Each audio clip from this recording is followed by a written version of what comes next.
ওম শান্তি। আজকে 1 এপ্রিল 2022 আমরা শুনছি প্রাত সাকার বাংলা মুরলী। আজকের মহাবাক্য, এই মহাবাক্যে বাবা বলেছেন, মিষ্টি বাচ্চারা, সদ্গতি প্রাপ্তির জন্য বাবার কাছে শপথ করো যে বাবা, আমরা সর্বদা আপনাকে স্মরণ করব। প্রশ্ন, কোন পুরুষার্থের আধারে সত্যযুগী জন্মসিদ্ধ অধিকার প্রাপ্ত হয়? উত্তর, এখন সম্পূর্ণ বেগর হওয়ার পুরুষার্থ করো। একেবারে বেগার হয়ে যাও, পুরানো দুনিয়ার প্রতি আসক্তি মিটিয়ে যখন পুরোপুরি বেগার হবে তখনই সত্যযুগী জন্মসিদ্ধ অধিকার প্রাপ্ত হবে। বাবা বলেন, মিষ্টি বাচ্চারা, এখন ট্রাস্টি হও, ট্রাস্টি হও। পুরানো আবর্জনা ইত্যাদি যা কিছু আছে সব কিছু ঈশ্বরের নামে ট্রান্সফার করে দাও। তো বাবা ও বর্ষাকে স্মরণ করলে তো অটোমেটিক স্বর্গতে আসতে পারবে। দেখো, সামনে বিনাশ দাঁড়িয়ে আছে, তাই এখন পুরানো ব্যাগেজ প্যাক করে নাও, আর অর্থাৎ বাবার নামে এখন সমর্পণ করে দাও। আর ব্যাস সহিত শতযুগে তো ত্রেতাযুগে তোমার তো এখন প্রাপ্ত হওয়ার সময়, এখন তা তুমি এখন যদি এই সিদ্ধান্ত নিয়ে থাকো তাহলে সত্যযুগ ত্রেতাযুগ তোমার খুশিতে জীবন ভরে যাবে। আজকের গীত, ভোলানাথের চেয়ে অনুপম কেউ নেই, গোরানাথের চেয়ে অনুপম কেউ নেই। ওম শান্তি। তোমরা হলে স্টুডেন্ট, উঁচু থেকে উঁচু নলেজফুল পিতা তোমাদেরকে পড়ান, তাই নোট ইত্যাদি নিশ্চয়ই নেওয়া উচিত, কারণ পুনরায় রিভাইজ করাতে অন্যদের বোঝাতে সহজ হবে। কারণ স্টুডেন্ট হয়ে যখন ভগবানের পয়েন্ট, পড়াশোনার পয়েন্ট যখন আমরা নোট করে নেব, তো রিভাইজ করে অন্যকে আমরা বোঝাতে সক্ষম হব। না হলে মায়া এমন যে অনেক পয়েন্টস ভুলিয়ে দেয়।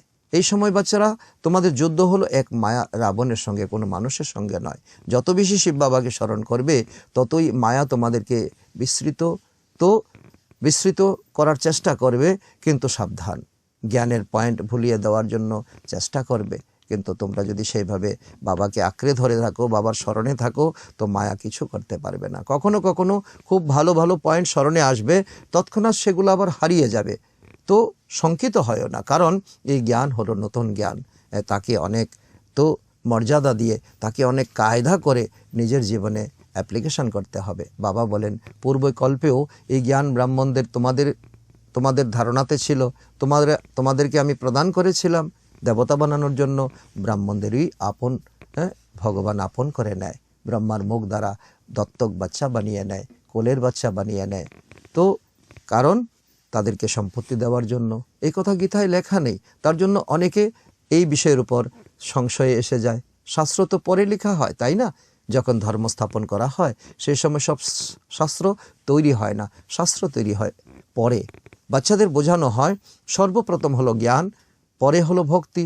আর এই সময় তোমরা এখন তো জ্ঞান প্রাপ্ত করছো, আর তারপরে তোমরা ভক্তি মার্গে আসবে। দ্রাপর যুগে তোমাদের ভক্তি মার্গের রাজ্য শুরু হবে। প্রথমে শতপ্রধান, পরে শত রজতমতে আসতে হয়। অতএব মানুষ যখন রজতে আসে, অর্থাৎ দ্রাপর যুগে তুমি আসবে, তখন তোমাদের ভক্তি শুরু হবে। এখন তোমরা সঙ্গম যুগে, তারপর তোমাদের সত্যযুগ ত্রেতাযুগ, তারপরে ভক্তি মার্গ শুরু হবে। ড্রামাতে ভক্তি মার্গেরও তো ফিক্স আছে, কারণ ভক্তি ছাড়া তোমাদের জ্ঞান প্রাপ্ত হবে না। এই শাস্ত্র ইত্যাদি ভক্তি মার্গের কাজে নিহিত হয়। ভক্তি মার্গ হলো এক সংসার, এক বিস্তৃতি, অন্ধকার দুনিয়া, তাকে বলা হয় রাত্র। তোমরা এই যে জ্ঞান ও যুগের বই ইত্যাদি নির্মাণ করো, সেসব পুনরায় পরে রিফ্রেশ হওয়ার জন্য। কারণ তোমাদের একমাত্র টিচার হলেন তো স্বয়ং পরমপিতা পরমাত্মা। তো বাকি সময় নিজেকে রিফ্রেশ করার জন্য এখন অনুভবী যারা আছে, তারা অনেক কিছু তোমাদেরকে এখন লিখিত উপহার প্রেরণ করবেন। তার দ্বারা তোমরা নিজেকে রিফ্রেশ করে তারপর তোমরা যুগযুক্ত জীবনযাপন করবে। তো গীতার টিচার হলেন শ্রীমৎ ভগবান। উনি হলেন বিশ্বের রচয়িতা, তাই না? স্বর্গ রচনা করেন, উনি সকলের পিতা। তো অবশ্যই তো এই পিতার কাছে সম্পত্তি তো আছে, আর সম্পত্তি কি? স্বর্গের বাদশাহী প্রাপ্ত করা। শতযুগ হলো দেবী দেবতাদের রাজত্ব, এখন তোমরা হলে সঙ্গমযোগী ব্রাহ্মণ। তো বিষ্ণুর চিত্রে 4টি বর্ণ দেখানো হয়, তাই না? দেবতা, ক্ষত্রিয়, বৈশ্য, শূদ্র, আর পঞ্চমটি হলো ব্রাহ্মণ। আর ব্রাহ্মণকে বলা হয়েছে দেবতার থেকে উত্তম জীবন, ব্রাহ্মণকে বলা হয়েছে হিরেতুল্য জীবন। কিন্তু এই ভক্তরা একথা জানে না। উঁচু থেকে উঁচু হলো ব্রাহ্মণ বর্ণ, উঁচু থেকে উঁচু পরমপিতা পরমাত্মাকে ভুলে গেছে, ব্রাহ্মণ জন্মকে ভুলে গেছে, নিজের পরিচয় ভুলে গেছে, নিজের ঘর ভুলে গেছে। শিব বাবা হলেন ব্রহ্মা বিষ্ণু শঙ্করেরও রচয়িতা। যাদেরকে আমরা ভগবান মেনে এসেছি, ব্রহ্মা বিষ্ণু শঙ্করকে ভগবান বলে আমরা মেনে এসেছি, তো বাবা বলে তারা তো তোমার ভাই, তারা তো তোমার বড় ভাই, আর তাদের পিতা হলাম আমি। ত্রিমূর্তি ব্রহ্মাও বলে দেয়, এটা তো মারাত্মক ভুল, কিন্তু তারা কোনো অর্থ জানে না। যদি ব্রহ্মা বিষ্ণু শঙ্কর হলেন তিন ভাই, তবে তাদের পিতা তো অবশ্যই থাকবেন, সেই পিতা হলো পরমপিতা পরমাত্মা। অতএব ব্রাহ্মণ, দেবী দেবতা ও ক্ষত্রিয় তিনটি ধর্মের রচয়িতা হলেন পরমপিতা পরমাত্মা, যাকে গীতার ভগবান বলা হয়। তিনি এসে তিন ধর্ম স্থাপনা করেন, ব্রাহ্মণ, দেবতা, ক্ষত্রিয়। তো এই সময় ব্রাহ্মণ জন্ম তো সুন্দর করা আমাদের একান্ত পরম দায়িত্ব। দেবতাদের ভগবান বলা যায় না, মানুষের কিভাবে ভগবান বলা যাবে? আজকের দুনিয়াতে তো মানুষ নিজেকে ভগবান বলে দাবি করছে। উঁচু থেকে উঁচু হলেন শিব বাবা, তারপর হলো সূক্ষ্মবতনবাসী ব্রহ্মা বিষ্ণু শঙ্কর, পরে এই দুনিয়াতে সর্বপ্রথম হলেন শ্রীকৃষ্ণ। শ্রীকৃষ্ণ হলেন সর্বোত্তম তো মহারাজা, তো সর্বোত্তম প্রিন্স, এবং তার পরবর্তী সময়ে তিনি হবেন সর্বোত্তম মহারাজা, নারায়ণ হবেন। প্রথমে শিব জয়ন্তী পালিত হয়, কারণ ভগবান এসে, শিব বাবা এসে তো প্রথম জ্ঞান শোনাতে শুরু করেন। ত্রিমূর্তি জয়ন্তী কোথাও দেখানো হয় না, কারণ তিনি এসে জ্ঞান শোনাতে শুরু করেন, তিনি এসে তো ওনার কর্তব্য পালন করতে শুরু করেন। তিনি তিন দেবতা রচনা করেন, ব্রহ্মা বিষ্ণু শঙ্কর। তো তিনজনের জন্মদাতা কে? কেউ জানে না, কোনো শাস্ত্রে লেখা নেই ব্রহ্মার পিতাকে, বিষ্ণুর পিতাকে, শঙ্করের পিতাকে। তো বাবা এসে তার সমস্ত উত্তর আমাদেরকে খুলে বলছেন। উঁচু থেকে উচ্চ হলেন বিশ্বের মালিক পরমপিতা পরমাত্মা, নতুন দুনিয়া রচয়িতা। স্বর্গে লক্ষ্মীনারায়ণ রাজত্ব করতেন, সূক্ষ্মবতনে তো রাজত্বের কোনো প্রশ্ন নেই, সেখানে তো কোনো রক্ত মাংসের কোনো শরীর নেই, সেখানে হাড্ডি মাংসের পুতলা দেখানো হয়েছে, ছায়া শরীর। তো এই সময় এই সঙ্গম যুগে স্বয়ং পরমপিতা এই সূক্ষ্মবতনের সৃষ্টি করেন। না সত্যযুগে থাকবে, না ত্রেতা যুগে, না দ্রাপর, না কলিযুগে, এই সঙ্গম যুগেই এই সূক্ষ্মবতনের রচনা করেন। তো এখানে যারা পূজ্য স্বরূপে পরিণত হচ্ছে, তাদেরই পূজারী হতে হবে। বাবা বলছে কি, দ্রাপর যুগ থেকে নিজের পূজা তোমরা নিজেরাই পূজ্য ছিলে, নিজেরাই আবার পূজারী হবে, নিজের পূজা নিজে শুরু করবে। দেবতা, ক্ষত্রিয়, বৈশ্য, শূদ্র, এখন পুনরায় তোমরা ব্রাহ্মণ হয়েছ। এখন তোমাদের কাছে সব কিছু দিনের আলোর মতো পরিষ্কার। এই বর্ণের মধ্যে আছে তো বর্ণ ভারতী আছে, অন্য কোনো কোথাও এই বর্ণের কোনো উল্লেখ নেই। এই 5টি বর্ণের চক্রে শুধু তোমরাই পরিক্রমা করো। তোমরা এত ভাগ্যশালী আত্মা, তোমরা প্রথম থেকে অন্তিম পর্যন্ত তোমরা পুরা 84 জন্ম তোমাদের নিতে হয়। তোমরা জানো যে যথাযথভাবে আমরা ভারতবাসীরা যারা দেবী দেবতা ধর্মের, তারাই আমরা 84 জন্ম প্রাপ্ত করি। তাহলে নিজের জীবনকে কত সুন্দরভাবে তোমাদের অনুভব করা উচিত, তাই না? জ্ঞানের তৃতীয় নেত্র কেবল তোমাদেরই প্রাপ্ত হয়, এবং তোমাদের বুদ্ধির নেত্র এখন খুলে যায়। আর এই জ্ঞান তো কিছুদিন পরে লুপ্ত হয়ে যাবে, সত্যযুগে ত্রেতা যুগে এই জ্ঞান থাকবে না। তাহলে গীতার শাস্ত্র এলো কোথা থেকে? যে দ্রাপর যুগ থেকে তোমরা এই গীতা পড়ে এসেছো, সেই শাস্ত্র কোথা থেকে এলো? তো বাবা তার সুন্দর উদাহরণ দিচ্ছেন। খ্রিস্ট যখন ধর্মস্থাপন করেন, তখন কিন্তু বাইবেল শোনাননি। উনি ধর্মস্থাপন করে পবিত্রতার শক্তি দিয়ে চলে গেছেন। তারপরে ওনার শিষ্য সামন্তরা মিলে তারপর ওনার মূল্যবান বক্তব্যগুলো তো লিপিবদ্ধ করেছে, যার নাম দিয়েছে বাইবেল। পরে তৈরি হয়েছে, যখন তাদের সংখ্যা বৃদ্ধি পায়, তখন গির্জা ইত্যাদি নির্মাণ করা হয়, তার আগে নয়। তো ক্রাইস্ট থাকাকালীন গির্জার নির্মাণ হয়নি। যদিও আধা কল্প পরে তোমাদের ভক্তি মার্গ শুরু হয়। তোমরা সত্যযুগে এখন ব্রাহ্মণ জীবনের সংস্কার তোমরা গড়ে তুলছো। সত্যযুগ ত্রেতা যুগে তার প্রারব্ধ পাবে। তারপরে তোমরা যখন দ্রাপর যুগে আসবে, তখন অন্যান্য ধর্ম আত্মার মতো তারপরে তোমাদের গীতা লেখা শুরু হবে, অন্যান্য শাস্ত্র লেখা শুরু হবে। প্রথমে থাকবে তোমাদের অবিবেচারী ভক্তি, এক শিবকেই তোমরা পূজা করবে। তারপরে ধীরে ধীরে ব্রহ্মা বিষ্ণু শঙ্কর, তারপরে লক্ষ্মী নারায়ণ রাম সীতা। তো তারপর তোমরা 5 তত্ত্বকে পূজা করতে শুরু করবে, জল, মাটি, অগ্নি, পৃথিবী। তো একই বলা হয় তমপ্রধান পূজা। এই সময়ে যে চলছে তোমাদের তমপ্রধান ভক্তি, তো সেই সব তো হতেই হবে। ড্রামাতে তার উল্লেখ অবশ্যই আছে। দেবী দেবতা ধর্মের শাস্ত্র হলো গীতা। বলছে এই সময় আমি এসে ডাইরেক্ট তোমাদেরকে রাজযোগ প্রদান করি, রাজযোগ শিক্ষা প্রদান করি। তাই হলো তোমাদের জীবনের গান, জীবনের গীতা। ব্রাহ্মণ ধর্মের কোনো শাস্ত্র নেই, তোমাদের কোনো শাস্ত্র নেই, তোমাদের এখন জ্ঞান, তোমাদের এখন অধ্যয়ন, তোমাদের এখন শিক্ষা। এখন মহাভারত যুদ্ধের বৃত্তান্ত গীতায় আছে, তো গায়ন আছে, রুদ্র জ্ঞান যজ্ঞের দ্বারা বিনাশ জ্বালা প্রজ্বলিত হয়েছে, অর্থাৎ বিনাশ অবশ্যই হবে। তো অবশ্যই যখন বিনাশ হবে তখনই সত্যযুগী রাজধানী স্থাপন হবে। এই কলিযুগী দুনিয়া সব কিছু চোখের সামনে বিনাশ হয়ে যাবে। সুতরাং ভগবান এই যজ্ঞ রচনা করেছেন, একই রুদ্র জ্ঞান যজ্ঞ বলা হয়। জ্ঞান প্রদান করেন একমাত্র শিব বাবা। তো ভারতের শাস্ত্র বাস্তবে একটি শাস্ত্র, গীতা। গীতা সর্বশাস্ত্রময়ী শিরোমণি। যেমন খ্রিস্টানদের বাইবেল, তার জীবন কাহিনী তাতে লেখা আছে, তাকে কিন্তু জ্ঞান বলা হবে না। আর আমাদের কানেকশন হলো জ্ঞানের কানেকশন, জ্ঞানের সাথে কানেকশন। আমাদের জীবন যখন অধঃপতনে চলে যায়, এখন জ্ঞান, তখন জ্ঞান আমাদের তো সর্বোত্তম পর্যায়ে নিয়ে যায়। জ্ঞান প্রদান করেন একমাত্র পরমপিতা, উনি বিশ্বের মালিক। এবং বলে তো ইনি বলেছেন, সকল আমার সন্তানকে এই জ্ঞান প্রদান করো। এই জ্ঞানই হচ্ছে একমাত্র তো তো অধঃপতন থেকে তো স্বর্গ উত্থানের একমাত্র রাস্তা। ওনাকে ব্রহ্মাণ্ডের মালিক বলা হবে। উনি বিশ্ব ব্রহ্মাণ্ডের মালিক, সৃষ্টির মালিক উনি নন। কারণ উনি তো কোনো জন্মগ্রহণ করে না, উনি কোনো পদে আসেন না, ওনার কোনো দুঃখ কষ্ট নেই, ওনার কোনো ক্ষুধা তৃষ্ণা নেই। তোমরা বাচ্চারা হলে সৃষ্টির মালিক। বাবা আমাদেরকে অনেক অনেক উচ্চ উঠাচ্ছেন। বাবা বলেন, তো আমি অবশ্যই ব্রহ্মাণ্ডের মালিক, বাচ্চারা তোমরাও আমার সঙ্গে ব্রহ্মলোকে বাস করো না?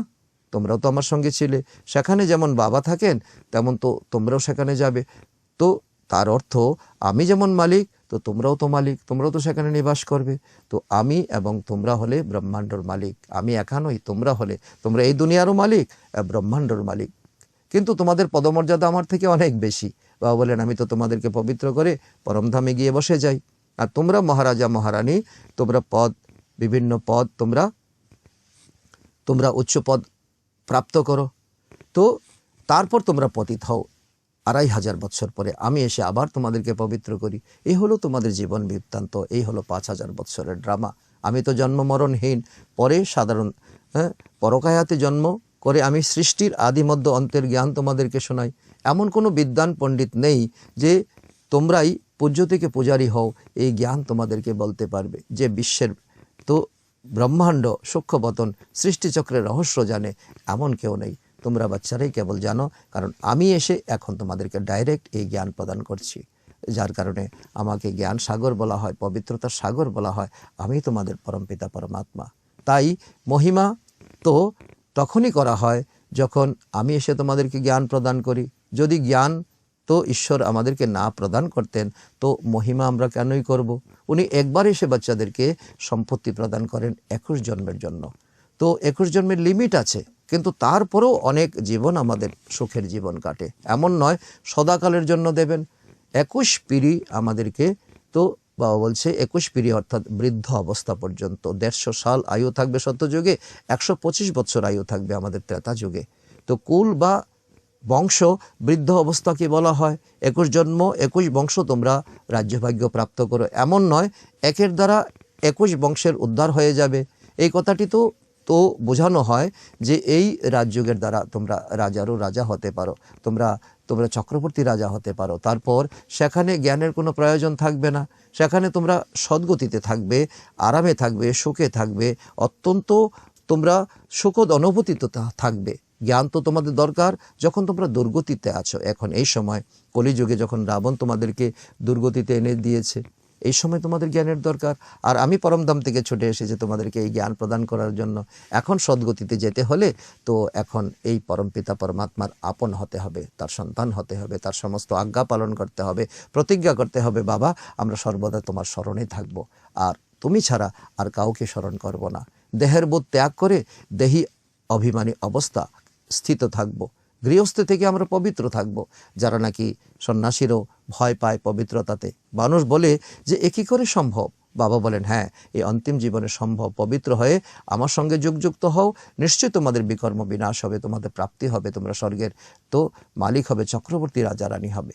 বাবার কাছে অবশ্যই স্বর্গের বর্ষা তোমাদের প্রাপ্ত হবে। দেবী দুনিয়ার রাজত্ব প্রাপ্তি হলো তোমাদের জন্মসিদ্ধ অধিকার। এটাও বাবা আমাদেরকে উপহার দিচ্ছেন। সেই প্রাপ্তি তো আমাদের এখন হচ্ছে। তো তারপরে তো যেরকম প্রতিজ্ঞা করে তো সেরকম বাবার তোমরা সহযোগও করতে হবে, খোদাই খিদমতগার হতে হবে। এই কথা তো তোমরা জানো যে বিনাশ তো সামনে দাঁড়িয়ে আছে, ন্যাচারাল ক্যালামিটিসও এসে পড়বে, প্রাকৃতিক বিপর্যয় হবে। তাই বাবা বলেন নিজের পুরানো যত ব্যাগেজ আছে সব কিছু ট্রান্সফার করে দাও, তার সর্বকিছু তো সুদ সমেত তো সত্যযুগে তোমার কাছে তা রিটার্ন হয়ে আসবে। তোমরা ট্রাস্টি হয়ে যাও বাচ্চারা। বাবা হলেন জহুরি, লেনদেনও বাবা করেন। মানুষ মরলে তো সব কিছু ডোমকে দিয়ে দেয় না, তো তোমাদের এই পুরানো আবর্জনা, তন মন ধন সব কিছু এখন আবর্জনার মতো হয়ে গেছে, তার থেকে আসক্তি মিটিয়ে তো একেবারে বেগার হয়ে যাও। পরমাত্মাকে এখন সব কিছু সমর্পণ করে দাও, বেগার টু প্রিন্স। তো হলে পরে তো বাবা তোমাদেরকে বর্ষার টইটম্বুর করে দেবে, তোমরা স্বর্গের মালিক হয়ে যাবে, যা তোমাদের জন্মসিদ্ধ অধিকার। কেউ যখন আসে তাকে জিজ্ঞাসা করো বিশ্বের রচয়িতাকে তোমরা জানো, গডফাদার, তাই না? তো স্বর্গ হলো নতুন রচনা। যখন বাবা স্বর্গের রচনা করেন তবে নরকে কেন বাস করবে, স্বর্গের মালিক কেন হবে না? যখন সুযোগ আছে তো তোমাদেরকে নরকের বাদশাহ বানিয়েছে মায়া রাবণ, তোমাদেরকে অধঃপতনে ঠেলে দিয়েছে, বাবা তোমাদেরকে স্বর্গের বাদশাহ করে তুলছেন। এই সুযোগ হাতছাড়া করবে না। রাবণ দুঃখ প্রদান করে, তাই রাবণের অত্যাচারে বিরক্ত হয়ে তোমরা রাবণকে দহন করো, এফিজি জ্বালাও, কিন্তু রাবণ তো জ্বলে না। আর বারবার তোমার মনে উকি মারে রাবণ কি জিনিস। তো তো এই কথাও বলে আছে যে খ্রিস্ট জন্মের 3000 বৎসর পূর্বে তো স্বর্গ ছিল, তো তার পূর্বে তো ভগবান এসে গীতা জ্ঞান শুনিয়েছিলেন, কিন্তু সেই সময় কোন ন্যাশনালিটি ছিল এই কথা কেউ বোঝাতে পারবে না। তো কারণ মায়ার অধীনে সকলে চলে গেছে, কারো কাছে সেই শক্তিশালী জ্ঞান নেই। সম্পূর্ণ পতিত মায়া তোমাদেরকে বানিয়ে দিয়েছে। কেউ জানে না স্বর্গের রচয়িতাকে, কেউ জানে না তোমাদের ধর্মের নাম কি, কেউ জানে না তোমাদের আসল পরিচয় কি। অভিনেতা হয়েও ড্রামার রচয়িতা তো নির্দেশককে, ডাইরেক্টরকে না জানলে তো তাকে কি বলবে? বিশালতম যুদ্ধ হলো এই মহাভারতের যুদ্ধ। এই যুদ্ধের দ্বারা সকল কিছু বিনাশ হয়ে যাবে চোখের সামনে। গায়নও আছে, ব্রহ্মার দ্বারা স্থাপনা, বিষ্ণুর দ্বারা পালনা, শঙ্করের দ্বারা বিনাশ। এমন গায়ন করা হয় না যে কৃষ্ণের দ্বারা স্থাপনা। আর এই হলো তোমাদের ভ্রান্তি, যা ভক্তিতে তোমরা শিখে এসেছো। রুদ্র জ্ঞান যজ্ঞ হলো সুবিখ্যাত যজ্ঞ, অবিনাশী অশ্বমেধ রুদ্র জ্ঞান যজ্ঞ, যার দ্বারা বিনাশ জ্বালা প্রজ্বলিত হয়েছে। বাচ্চারা, বাবা স্বয়ং বলেন আমি এই জ্ঞান যজ্ঞ রচনা করি। তোমরা হলে সত্য ব্রাহ্মণ, রুহানি পান্ডা, নিজে উদ্ধার হবে, অন্যকে তোমরা উদ্ধার করবে। তোমাদের এখন বাবার কাছে যেতে হবে, পরমধামে যেতে হবে, তারপর সত্য যুগে দুনিয়াতে আসতে হবে, সেখান থেকে এই পতিত দুনিয়ায় আসতে হবে, আবার ধীরে ধীরে স্বর্গ দুনিয়া ভোগ করে তারপর তোমাদের দ্রাপর যুগ আসবে। তো যে সেন্টারগুলো তোমাদের রয়েছে তো এ হলো আসলে তীর্থস্থান। সত্যখণ্ডে সত্য যুগে নিয়ে যাওয়ার জন্য, সাজখণ্ডে নিয়ে যাওয়ার জন্য এগুলা হলো তোমাদের পড়াশোনা। লৌকিক তীর্থ হলো বাস্তবে মিথ্যা খণ্ডের জন্য, কারণ সেখানে অর্থ ব্যয় হয়, শরীরের মেহনত হয়, তো অনেক কিছু তোমাদের নোকসান হয়।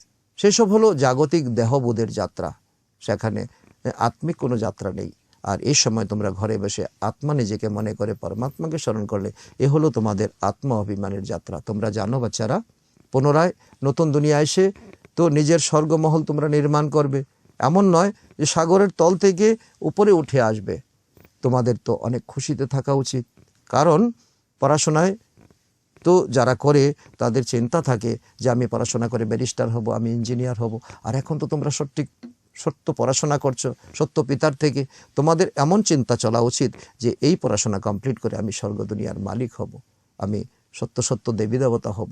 তো আমরা শপথ করছি লক্ষ্মীকে আমরা অবশ্যই বরণ করব, সীতাকে নয়, কারণ আমরা যখন স্বর্গযুগে যাব তখন আমরা সত্য যুগেই যাব। এর জন্য খুব ভালো পুরুষার্থ করার প্রয়োজন। বাবা এখন সত্য জ্ঞান শোনাচ্ছেন, যা ধারণ করে আমরা দেবতায় পরিণত হচ্ছি। নম্বর 1-এ আসেন শ্রীকৃষ্ণ। ম্যাট্রিক যে পাশ করে তার নাম খবরের কাগজে ছাপানো হয়। তোমাদের স্কুলের লিস্টেরও গায়ন আছে। 8 জন ফুল পাস হবে। সুবিখ্যাত 8টি রত্ন এই সংসারে তার উল্লেখ রয়েছে। যারা কর্তব্য পালন করে এই সংসারকে তো তমপ্রধান থেকে শতপ্রধান বানানোর জন্য এই 8 দানা অনেক অনেক মহারথীর কাজ করেছে। তারপর 108-এর মালা তো জপ করে ভক্তরা, কারণ 108 জন তো তার পরের স্টেজে। কেউ তো 16,000-এর মালা তৈরি করে, অর্থাৎ তার পরের স্টেজ হলো 16,000। তো তোমরা পরিশ্রম করে সার্ভিস করছো ভারতের জন্য, আর তাই সবাই তোমাদেরকে পূজা করবে, তোমাদের মালা স্মরণ করবে। তো এক হলো ভক্তমালা, দ্বিতীয় হলো রুদ্রমালা। এখন তোমরা জানো শ্রীমদ্ ভগবত গীতা হলো মাতা এবং পিতা হলেন শিব। তো এই গীতা মাতা এবং পিতা শিবের দ্বারা আমাদের দৈবী জন্ম এখন আমরা প্রাপ্ত করতে চলেছি। রাধাও নিশ্চয়ই, তো কৃষ্ণ যেমন জন্ম নেবেন, রাধাও জন্ম নেবেন, আরও অনেকে জন্ম নেবেন, যার মধ্যে তোমরাও রয়েছো। পরমপিতা পরমাত্মার স্মৃতি বিস্মৃত হলে সম্পূর্ণ দুনিয়া অনাথ রূপে পরিণত হয়। এখন যেমন কলিযুগ, দুনিয়াতে সকলে অন্ধকার দেখছে, আর তোমরাই শুধু একটু আলো ঠিকানা তোমরা দেখছো। পরস্পরের বিরুদ্ধে লড়াই করতে থাকবে। বাস্তবে তাদের কেউ অভিভাবক নেই, তোমাদের তো অভিভাবক রয়েছে। তোমাদের পরমপিতা পরমাত্মা, তোমাদের গাইড, তোমাদের পিতা, তোমাদের শিক্ষক, তোমাদের সদ্গুরু। আচ্ছা, মিষ্টি মিষ্টি হারানিধি বাচ্চাদের প্রতি মাতা পিতা বাপদাদার স্মরণের স্নেহ সুমন ও সুপ্রভাত। আত্মাদের পিতা ওনার আত্মারূপী বাচ্চাদেরকে জানাচ্ছেন নমস্কার। আমরা আত্মারূপী সন্তানরা আমাদের মাতা পিতা বাপদাদাকে জানাই স্মরণের স্নেহ সুমন ও সুপ্রভাত। ধারণার জন্য মুখ্যসার 1 নম্বর, দেহবোধের ভান ত্যাগ করে দেহি অভিমানী হয়ে স্মরণের যাত্রায় তৎপর থাকতে হবে। এই অন্তিম জন্মে পবিত্র হয়ে বাবার পুরোপুরি সহযোগী হতে হবে। নাম্বার 2, যা কিছু পুরানো আছে সেসব থেকে আসক্তি মিটিয়ে ট্রাস্টি হয়ে বাবা ও বর্ষাকে স্মরণ করো, বিশ্বের মালিক হতে হবে। এই হচ্ছে আজকের ধারণা। আজকের বরদান, সত্যতার সাথে সভ্যতাপূর্ণ বোল অর্থাৎ তো তোমাদের কথাবার্তা এবং আচার আচরণের দ্বারা এগিয়ে যাওয়া সফলতা মূর্তি ভাব। বাবা সেই বরদান আমাদেরকে দিচ্ছেন। তার অর্থ হলো সদা যেন স্মরণে থাকে যে সত্যতার চিহ্ন হলো সভ্যতা। যদি তোমাদের মধ্যে সত্যতার শক্তি আছে তবে সভ্যতা কখনো ত্যাগ করবে না। সত্যতাকে প্রমাণিত করো, কিন্তু সভ্যতার সঙ্গে। সভ্যতার প্রমাণ হলো নির্মাণ এবং অসভ্যতার চিহ্ন হলো জিদ, ক্রোধ ইত্যাদি ইত্যাদি। অতএব যখন সভ্যতাপূর্ণ বোল এবং আচরণ হবে তখনই সফলতা প্রাপ্ত হবে। এ হলো এগিয়ে যাওয়ার সাধনা। যদি সত্যতা আছে এবং সভ্যতা নেই তবে সফলতা প্রাপ্ত হবে না। এটাও বাবা ক্লিয়ার করে দিয়েছেন। আজকের স্লোগান, সম্বন্ধ সম্পর্ক এবং স্থিতিতে লাইট হালকা থাকো, দিনচর্যায় নয়। দিনচর্যায় তুমি পালন করলে কিন্তু সম্বন্ধ সম্পর্কে তুমি বিরক্ত হয়ে গেলে তাহলে তোমার পুরুষার্থ কখনো এগিয়ে যাবে না। সেই জন্য সম্বন্ধ সম্পর্কের মধ্যে লাইট থাকো, তো হালকা থাকো। আজকের সমান হলো আমি সফলতা মূর্ত আত্মা। আচ্ছা, ওম শান্তি।